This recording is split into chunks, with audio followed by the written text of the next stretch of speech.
He was not at the target when your vehicle went missing.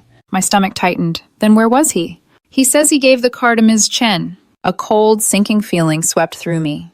He what? He claims she told him she needed to move some items from a storage unit and that her own vehicle was unavailable. He maintains he didn't know she was using the car to commit crimes. Do you believe him? I asked. We're still determining the full extent of his involvement, Alvarez said carefully.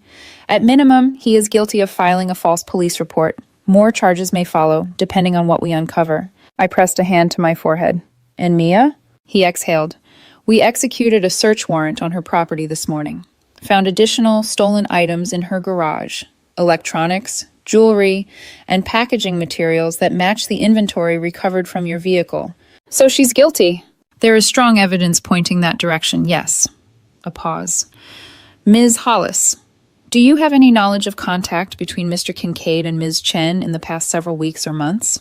The question lodged like a thorn under my ribs. No, I said. Adam told me they haven't spoken in years. If that's not true, I don't know it. I understand. We'll be interviewing him this afternoon. My pulse jumped. Interviewing him? As a witness, he clarified, not a suspect. I didn't respond. Not right away, because something inside me had already cracked. Something about the way Adam had paused last night before answering. Something about the way he'd said coffee instead of reconnected. Something about the way people lie by telling partial truths. We'll stay in touch, Ms. Hollis, Alvarez said. You'll receive updates as soon as there's more information. When we hung up, I stared at my reflection in the blank computer screen, eyes wide, mouth tight, shoulders stiff, and realized I looked like someone bracing for an impact they couldn't see coming. That evening, Adam stood in the kitchen, staring at his phone like it had personally betrayed him. He looked up when I walked in. Jason talked. I know, I said. Alvarez called. Adam swallowed. He gave the car to Mia. Yes. She told him she just needed to move furniture. That her car was in the shop. His voice shook. Kira, I swear to you, I had no idea they were in contact. I leaned against the counter, arms crossed. Are you sure? He recoiled like I'd slapped him. Yes, I would never lie to you about something like that. But the problem was he already had. Not in the dramatic soap opera sense. Not in infidelity or secret double lives. In smaller ways. Omissions. Minimizing. The kind of lies people tell themselves first, then others. Because the truth is inconvenient. Adam, I said quietly, you told me Jason and Mia weren't in contact. That's what he said. His voice cracked. He told me they ran into each other at a coffee shop weeks ago. One time. That was it. Did he tell you before or after he borrowed my car? His eyes dropped. Before. So you already knew they'd reconnected. I didn't think it was a big deal. His voice softened, pleading. Kira, it was just coffee. I didn't want you to think I was hung up on her or jealous, and I didn't want to start something over nothing. So instead, I said, you kept it from me. His hands dropped to his sides. I didn't want drama. I laughed once, short, harsh. Adam, the car was used for multiple felonies. We passed drama about 6 exits ago. He winced. We argued for another hour. Not shouting exactly, more like 2 exhausted people trying to dig their way out of the same collapsed tunnel. Eventually, I retreated to the guest room again, the door clicking shut with the weight of everything we weren't saying. The story hit the local news on Saturday morning. Serial burglar arrested, stolen goods found in borrowed vehicle. They didn't name me, thank God, but they referred to the registered owner as an unsuspecting party with no connection to the crimes. My phone exploded. Coworkers, friends from college, my cousin in Seattle, even my old landlord. Is that your car? You okay? Saw the news, holy crap. I didn't answer. I didn't even open most of them. Instead, I sat on this couch with a mug of tea that went cold in my hands and watched my own life play out on a screen, narrated by a reporter who had no idea how close I'd come to being dragged into the charges. At noon, my phone rang with Jason's name. I stared at the screen for 3 rings, then picked up. Kira, he said immediately. His voice was wrecked. Kira, please, I'm so sorry. I didn't know what Mia was doing. I thought she was just moving furniture. You have to believe me. Why? I asked, my voice flat. Why should I believe a single word you say? I made a mistake. You lied to the police. You lied to Adam. You took my car without my permission. You gave it to someone who used it to commit felonies. I didn't know, he insisted. If I had known. That's the problem, Jason. You never know. You just act. You don't think. And now look what it cost. He made a wounded sound. Kira, please. How long have you and Mia been seeing each other again? Silence, just the faint sound of him breathing. Jason! 2 months, he whispered. Maybe a little more. I closed my eyes. And you didn't tell Adam. He would have freaked out. Right. So instead, you dragged both of us into this mess. I didn't mean... I don't care what you meant. And I hung up, blocked his number. For the first time since the car disappeared, I felt something sharp and grounding. Anger. Real anger. Not panic, not fear, not exhaustion. Just clean, simple fury at the way people like Jason move through the world, careless, oblivious, protected by their own intentions while everyone else paid the cost. Detective Alvarez called again on Tuesday afternoon. I stepped out onto the balcony to take it, Portland air cold enough to sting my cheeks. Ms. Hollis, he said, I wanted to update you. We've formally charged Ms. Chen with 6 counts of burglary, multiple counts of theft, possession of stolen property, and trafficking in stolen goods. I let out a breath I hadn't realized I was holding. And Jason? He has agreed to cooperate fully, Alvarez said, in exchange for reduced charges. He'll likely plead guilty to misdemeanor accessory after the fact, probation, maybe community service, no jail time. So he gets to walk, I said bitterly. He's cooperating, Alvarez reminded. That carries weight with the DA. I stared out at the gray city skyline. And me? You are completely clear, he said. Your alibi checked out for every relevant date. Your digital records were consistent. You're a victim in this case, nothing more. Nothing more. I thanked him, hung up, and leaned on the railing until my fingers went numb. When I finally went inside, Adam was waiting at the kitchen island, eyes searching mine. What did he say? I sat down across from him. It's done. Mia's been charged. Jason's cooperating. I'm cleared.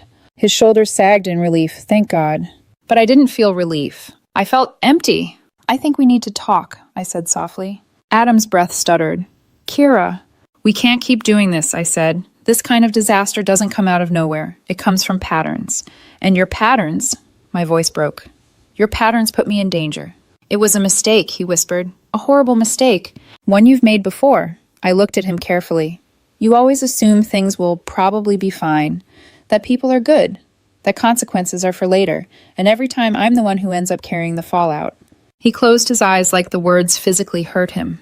I love you, he said. I know, I whispered. But loving me isn't the same as protecting me. Silence thickened between us.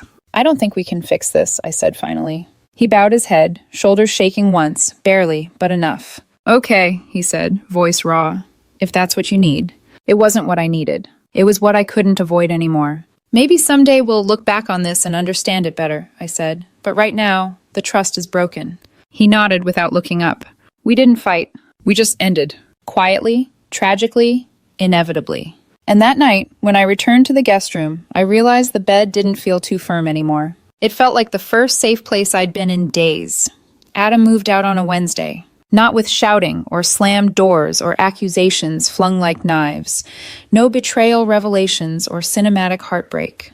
Just 2 people sitting across from each other in a quiet apartment they once called home, dividing up the life they'd woven together. I can take the air fryer, he said, weakly trying for normalcy as he wrapped the cord around it. You don't even cook, I reminded him softly. He gave a small, sad shrug. I make frozen wings. Then take it. It went on like that for hours. Calm, strange, heavy. A softness that didn't match the severity of what we were unraveling. Like we'd both silently agreed not to make any more wounds today.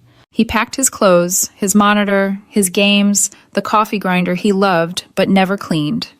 I boxed up the mugs he'd stolen from various offices, the hoodie I'd borrowed so many times it had basically become half mine, the framed photo from our Seattle trip where he was laughing so hard his eyes were nearly shut. There was an ache under my ribs the whole time, sharp, hollow, but steady, not quite heartbreak, not anger. More like grieving a version of us that had existed before this. When he was done, he zipped up the last duffel bag and stood in the doorway. I'm sorry, he said quietly, for everything, for not thinking, for dragging you into this, for not being what you needed. I swallowed. Adam, he shook his head gently. You don't have to say it, I know. He stepped closer, lifted his hand, then hesitated, like he wasn't sure if he was allowed to touch me. In the end, he didn't. His hand dropped to his side. I don't think I'll ever forgive myself, he said. You don't have to spend the rest of your life punishing yourself, I whispered. Just learn from it. A weak, sad smile tugged at his mouth. You always were better at the lessons than I was. He took a step back. Can you text me when the utilities come through so we can close them out? I will. Okay. He nodded once, tightly. Goodbye, Kira. And just like that, he walked out. I didn't cry until the door clicked shut.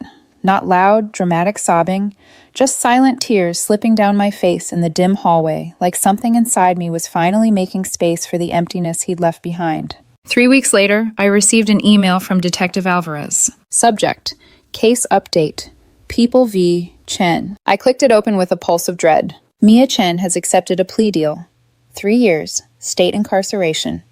Restitution to victims.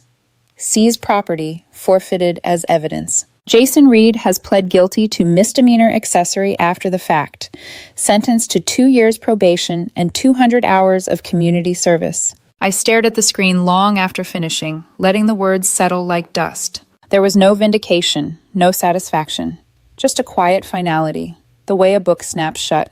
I forwarded the email to my personal folder, archived the thread, and closed my laptop. Getting my car back took another 2 weeks. I stood outside the impound lot, breath fogging in the cold air, while an attendant with a clipboard walked me over to the familiar silver Accord. My Accord. But not the same one I'd handed keys over for 3 weeks prior. I opened the driver's door, and even though it was empty, sanitized, and vacuumed, I felt sick. The trunk felt heavier than metal should. I didn't open it. Do you want to check for personal items? The attendant asked. No, I said quickly. I'm good. On the drive home, every sound made me jump. Every brake light ahead of me felt like a warning flare. By the time I pulled into my apartment garage, my forehead was damp with cold sweat. The next morning, I scheduled a detailing appointment. Then another one. Then another, because the second didn't feel like enough. Some stains are invisible but still there. People kept asking me why Adam and I really broke up. My coworker Sarah cornered me near the elevators. He seemed so sweet, she said. You guys were so good together. We weren't as good as we looked, I said simply. She frowned. Did he cheat? No. Then what happened? I could have explained. I could have drawn diagrams, shown texts, offered timelines, but the truth was both simple and impossible to summarize. He made a mistake, I said, and I realized it wasn't the first time. But it was the biggest, she guessed. Yeah, I murmured, big enough to show me everything else. Then came the comments from well-meaning friends and family. You can't throw away a relationship over one bad decision. He didn't mean to hurt you. You're being too hard on him. You're overreacting. You'll regret this. But they weren't there in that police interview room. They didn't see the photos of my trunk, packed with stolen property worth more than my annual rent. They didn't lie awake for nights wondering if a prosecutor might drag me into a courtroom because of someone else's choices. They didn't watch someone they trusted hesitate for just a fraction too long when answering a simple question. They didn't see the fault lines hidden under the surface until the earthquake hit. I stopped explaining myself. Some people would never understand that neglect can be as dangerous as malice, just slower, quieter, and harder to recognize until it's too late. 2 months later, I found myself in therapy for the first time in my life. I'm not here because I'm heartbroken, I told my therapist in our second session. I'm here because I don't trust my own judgment anymore. She nodded, legs folded, notebook balanced on her knee. Tell me more. I thought I knew who Adam was, I said. Thought I knew what he was capable of. Thought I understood the people he surrounded himself with. And now? Now I keep looking at every choice I made in that relationship and wondering if I ignored signs, because it was easier to believe everything was fine. She leaned forward slightly. It's not unusual to doubt yourself after a traumatic event that involves someone close to you. But the fact that you made hard decisions, even painful ones, to protect yourself, that's not distrust. That's clarity. I stared at the carpet, letting her words sift through me. Clarity. Maybe that's what this whole nightmare really was. A brutal, unwanted lesson in clarity. I changed my locks the same week Adam moved out. My therapist said it was a boundary exercise. My best friend Mia, different Mia, not the felonious one, said it was overdue. Never give someone access to your space if they won't protect it, she said. She wasn't wrong. I stopped loaning anything out. Not cars, not chargers, not sweaters, not emotional bandwidth. Too many people treated boundaries like suggestions. The car is fine now. Normal, technically. Clean. Functional. But every time I open the trunk to load groceries or gym gear, I get a tiny flash of that photo, the one the detective slid across the cold metal table. The jewelry, the credit cards, the apple boxes, the neat rows of stolen things that had nothing to do with me, but were carried in something that belonged to me. Sometimes trauma looks like a crime scene. Sometimes it just looks like a trunk. But other times, it looks like a woman who finally learned to draw a line she refuses to erase. My name is Kira Hollis, and I'm 29 years old. 3 days ago, I found out exactly how fast your life can spin out of control because someone you love thought it'll probably be fine was a personality trait. If you'd asked me a year ago to describe my relationship, I would have said it was solid, not some epic movie-level romance. Not tragic either, just steady in a way that felt earned. My boyfriend, Adam Kincaid, and I had been together for 3 years. We met at a mutual friend's birthday party back in 2022. A crowded bar, terrible lighting, overwatered cocktails. I was wedged at the end of a sticky high top, nursing flat beer, and seriously considering faking a migraine to leave early when Adam slid into the empty space beside me. Slightly crooked smile, shirt sleeves rolled to his forearms, tie already stuffed into his jacket pocket like he'd given up on pretending to be formal. "If they play the cha-cha slide one more time," he muttered, "I'm reporting this place to some kind of cultural crimes hotline." I snorted into my drink before I could stop myself.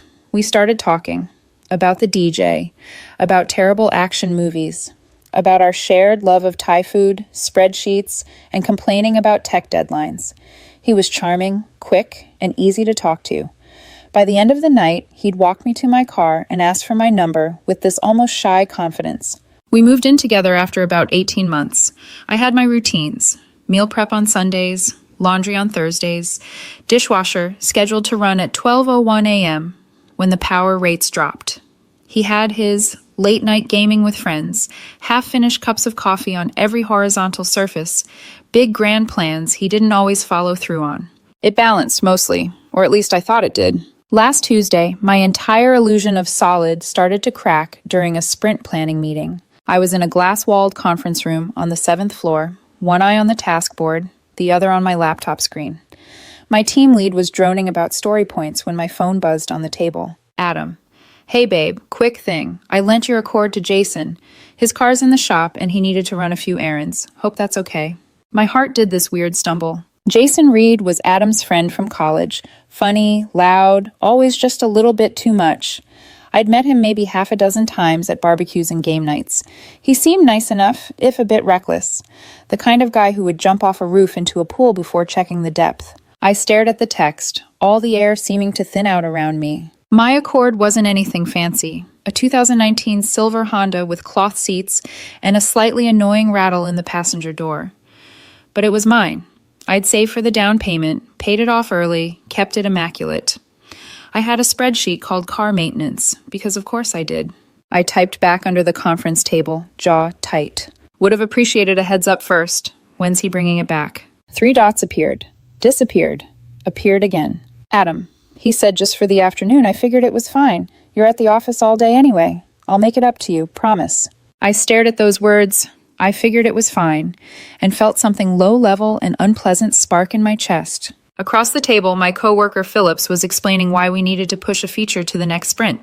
I nodded at the right moments, but my brain was stuck on my car in someone else's hands without my permission. It wasn't that I was against helping people. I just liked being asked when it was my help being volunteered. The meeting dragged on for another hour. By the time we wrapped, I had about 10 new tickets assigned to me and no further messages from Adam. I grabbed a mediocre salad from the cafeteria, answered some emails, and tried to shove the irritation into a box labeled, "Talk to him about boundaries later." Around 2:45 p.m., my phone buzzed again. Adam. "So, Jason just called. The car got stolen." My throat went dry. Stolen? I called him immediately, not caring that I was in the hallway outside the conference room and my voice might echo. He answered on the first ring. "Hey." "Adam, what do you mean, stolen?" I know, I'm freaking out too," he rushed. "Jason said he parked it outside the Target on Riverside, near the mall, ran in for like 20 minutes, and when he came out, it was gone. He already filed a police report." I pressed my free hand against the cool hallway glass, trying to steady myself. "He had my car for a few hours and it just vanished?" "That area's had issues," Adam said, like that somehow helped. He said there were security cameras. The police are looking into it. I shut my eyes. "Did you seriously lend my car out without even asking me first?" "I was going to text you," he said helplessly. "But you were in meetings, and Jason was literally at the shop already. His mechanic said his transmission's toast. He sounded desperate, Kay. There it was again, that word, desperate, as if desperation was a free pass to use other people's property. I took a slow breath, forcing my voice flat. Okay, text me the report number. I'll call the police myself. Kira! Adam, I have to handle this. We'll talk tonight. There was a beat of silence. You're mad. I'm busy, I said, which we both knew was a lie. We'll talk later. I hung up before my voice could crack. 15 minutes later, an officer from the auto theft division called. Officer Patel. His voice had all the enthusiasm of someone on their 50th stolen vehicle report that week. I gave him the VIN, the plate, the make, the model, where Jason claimed it had been parked. He told me they'd keep an eye out, that sometimes cars turned up in a few days, and that my insurance company would need the report number. The whole thing felt weirdly distant, like it was happening behind glass. That night, Adam went for the full apology production. When I opened our apartment door around 7, the place smelled like roasted garlic and tomato sauce. The tiny dining table was set with candles we usually only used when the power went out. He was at the stove, stirring a pot, face flushed with heat and nerves. Hey, he said, turning toward me with a hopeful, lopsided smile. I made your favorite. Chicken parmesan, extra crispy, garlic bread in the oven. I dropped my laptop bag onto the couch. You trying to bribe me with carbs? Absolutely, he said without missing a beat. Then, softer, and because I'm sorry. I hung up my coat and walked into the kitchen. You lent my car to someone without asking, Adam. I know. He put the spoon down and wiped his hands on a towel. I messed up. I should have texted you first. Jason was panicking, and I wanted to help. But that doesn't excuse not checking with you. I'll cover whatever the insurance doesn't. Deductible, rental, anything. It's not just the money. I leaned against the counter, looking at him. It's that you decided for me. He flinched at that, eyes dropping to the floor. You're right. Silence stretched between us, filled by the soft, simmering bubble of sauce and the hum of the fridge. He said the car was only alone for 20 minutes? I asked finally. That's what he told me. Adam looked up again. Target on Riverside. Broad daylight. He said some officer already took his statement. Does Jason know anyone who might want to steal a car? The question sounded ridiculous even as I said it, but something in my gut felt off, like walking into a room that looks clean but smells faintly like smoke. Adam shook his head. He's an idiot sometimes, but he's not a criminal. He just doesn't think. He gave me a rueful smile, kind of like me today. I couldn't quite bring myself to smile back. We ate dinner mostly in silence. He kept trying to make small talk about work and a new show he wanted us to watch. I kept thinking about my Accord, sitting God knows where, keys passed around like it was a rideshare. After we'd done the dishes, Adam wrapped his arms around me from behind, chin resting on my shoulder. I'm really, really sorry, Kay. It won't happen again. I looked at our reflection in the dark window above the sink. Me, tired and tense. Him, trying to pretend this was fixable with enough apologies and homemade sauce. I want to believe you, I said quietly. He squeezed me tighter. You can.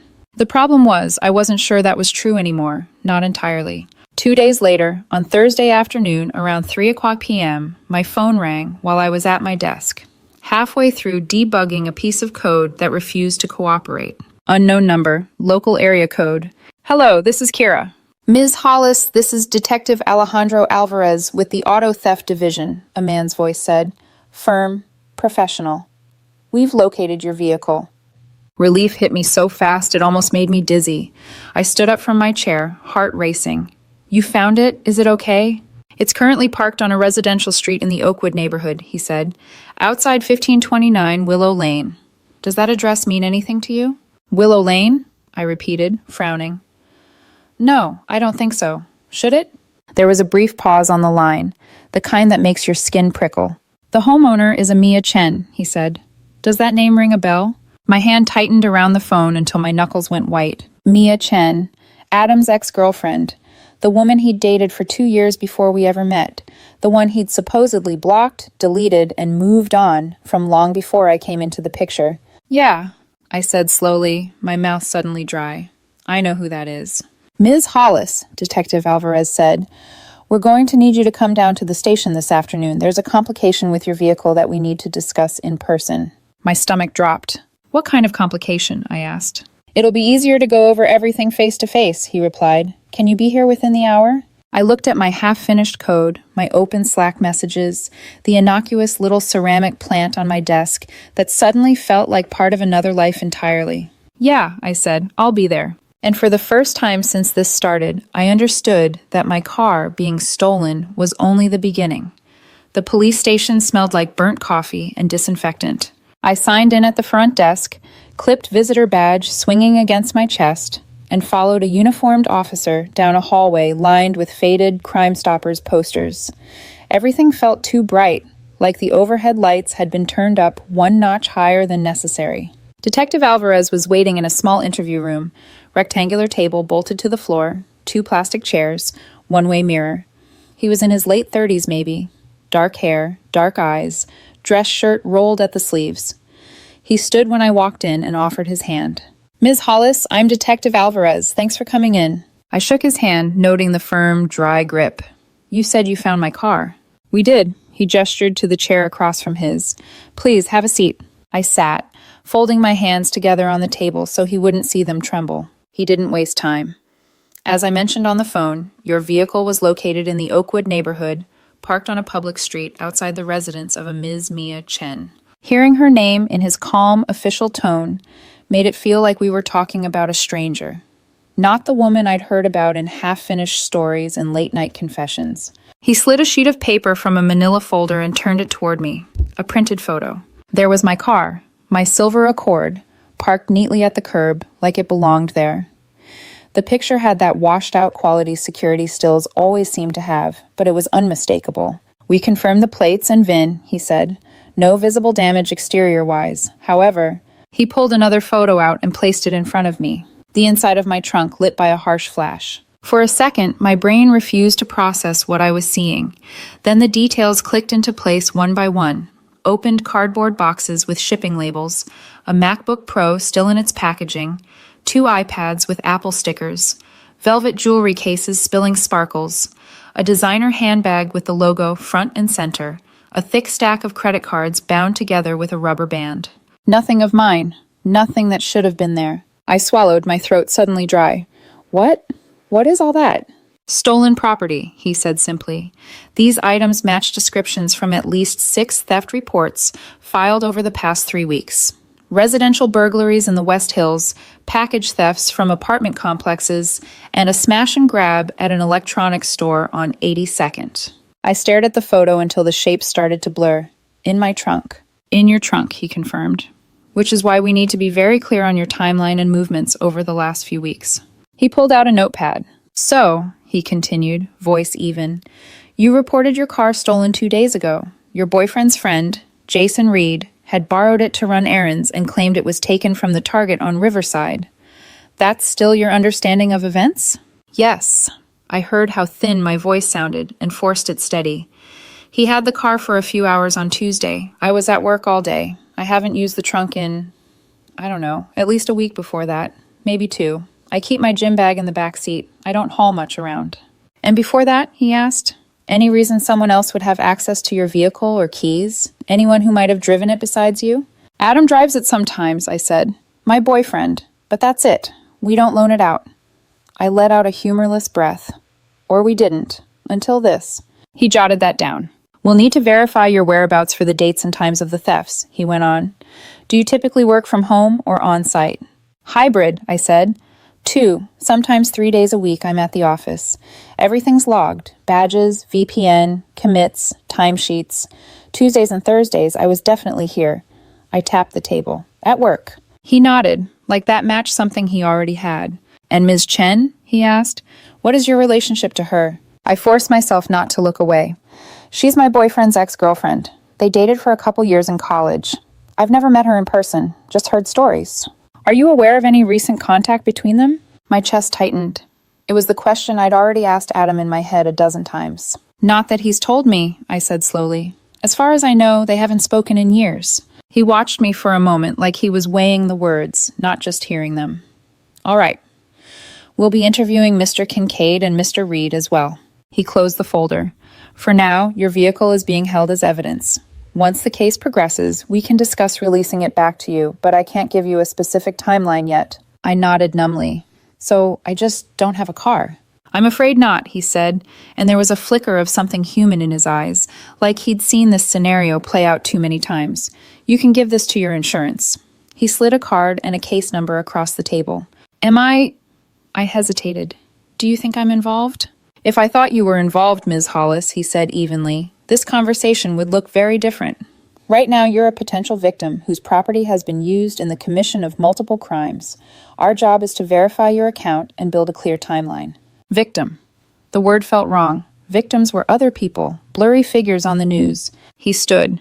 We may need to speak again as the case develops. If you remember anything, anyone acting unusually interested in your car, missing keys, anything out of place, call me, no matter how small it seems. I left the station in a daze. The sky outside had turned that grayish white that means it either just rained or is about to. I ordered an Uber and stood on the sidewalk, hugging my arms around myself as cars hissed by on wet pavement. My car had been parked at Mia's house. Her name echoed in my head, tied to every half-bitter, half-nostalgic story Adam had ever told. The girl who made him believe in big love and then walked away. The warning label he'd insisted he'd learned from. He hadn't mentioned seeing her, not once in 3 years. So how did my car end up outside her house, full of stolen goods? The Uber driver tried to make small talk. I nodded when appropriate. By the time we pulled up outside my apartment building, I had a knot of tension under my sternum that felt like it was going to crack my ribs. Adam was home when I walked in, pacing the living room with his phone in his hand. He looked up the moment the door opened. Kira. Relief flooded his face, then quickly morphed into anxiety. What happened? Did they find it? Is it totaled? They found it, I said, closing the door quietly behind me. Sit down. He blinked at my tone. That bad, huh? Adam, I repeated, and there must have been something in my voice because he sank onto the couch without another word. I stayed standing, bag still on my shoulder, keys biting into my palm. They found my car parked in Oakwood, I said, on Willow Lane. Okay, that's good, he tried. I mean, at least they... Outside a house owned by someone named Mia Chen. His smile died mid-breath. For a moment, the room went dead silent. I watched the color drain from his face. He looked like someone had just punched him. Mia, he said finally, voice barely above a whisper. You're sure? The detective said her full name. He asked if it rang a bell. My heart was pounding so hard I could feel it in my teeth. I told him yes, that she's your ex. Adam swallowed, throat working. Kira, I swear to you, I have no idea. And when they opened the trunk, I continued, talking over him now, because if I stopped, I wasn't sure I'd be able to start again. It was full of stuff, electronics, jewelry, packages with other people's names, credit cards, all stolen, from burglaries and package thefts over the last few weeks. He stared at me, eyes wide. You're kidding. I wish I was. He ran a hand through his hair, fingers shaking. Okay, just slow down. Mia's house? Are you sure Jason didn't... I am repeating exactly what the detective told me. My voice went sharp.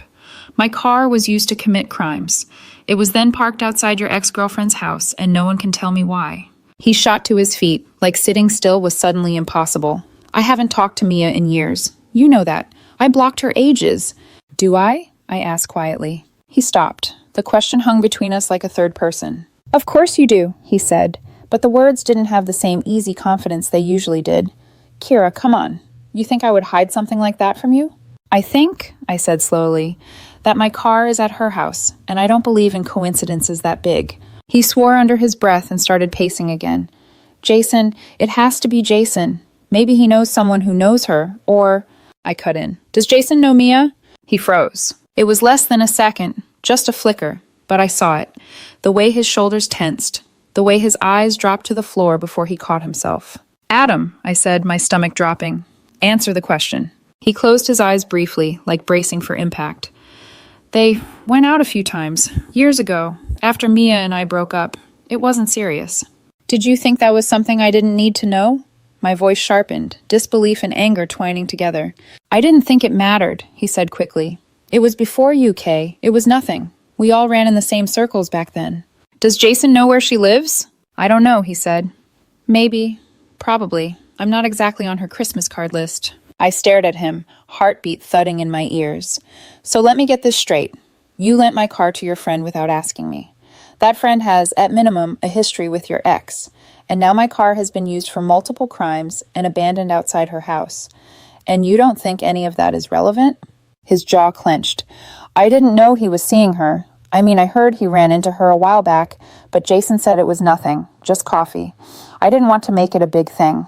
I thought if I brought it up with you, it would just sound like I was hung up on her still, and I'm not. I laughed once, a sharp, humorless sound. You didn't want drama, so instead you chose this. He stepped toward me, palms up like he was approaching something fragile. Kira, I swear I had no idea about the stolen stuff, about the house, any of it. I was just trying to help a friend. That's the problem, I said, feeling the first sting of tears at the corners of my eyes. You were so busy trying to help him that you didn't think about what you were risking for me. His face crumpled. That's not fair. Isn't it? I shot back. My name is on that title. My insurance.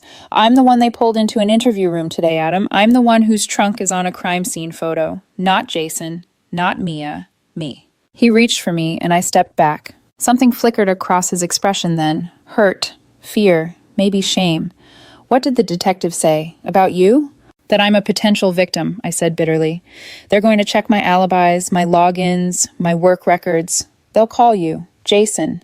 Probably Mia, if they can get to her. They're building their case. He rubbed his hands over his face. Jesus.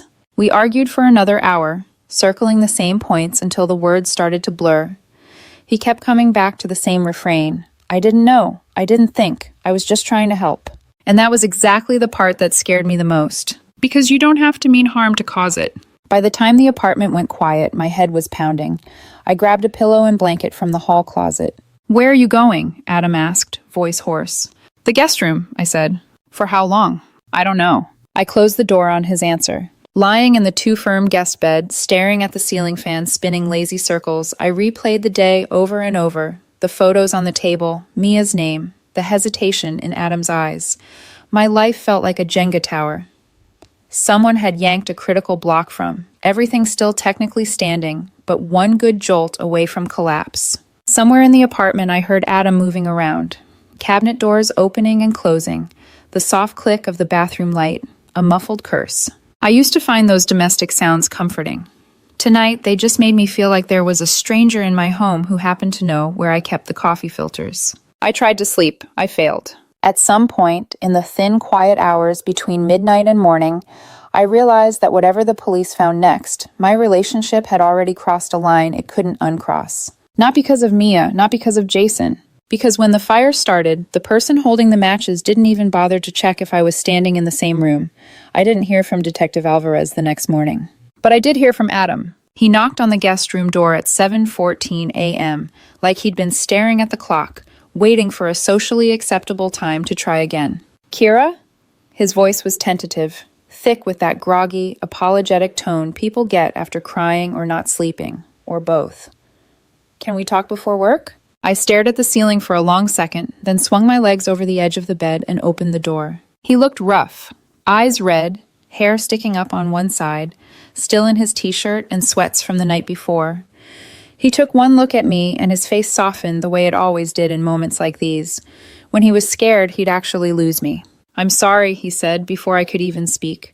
About everything. I swear, Kira, I didn't know any of this would happen. I brushed past him into the kitchen. That's the problem, Adam. You didn't know, because you didn't think. He followed, rubbing the back of his neck. Jason texted me late last night, he said. He's freaking out. Says he has no idea what Mia was doing. Did he admit he lied to the police about the Target story? I asked, turning on the kettle with more force than necessary. Adam hesitated. He didn't say that exactly. Which meant yes. I didn't reply. I didn't need to. At 10:42 a.m., while I was on a Zoom call reviewing API responses, my phone buzzed with an unknown number I instantly recognized anyway. Hello? Ms. Hollis, it's Detective Alvarez. I have an update. I clicked mute on my meeting. I'm listening. Jason Reed came in this morning for questioning, he said. After some time, he admitted he lied about the theft.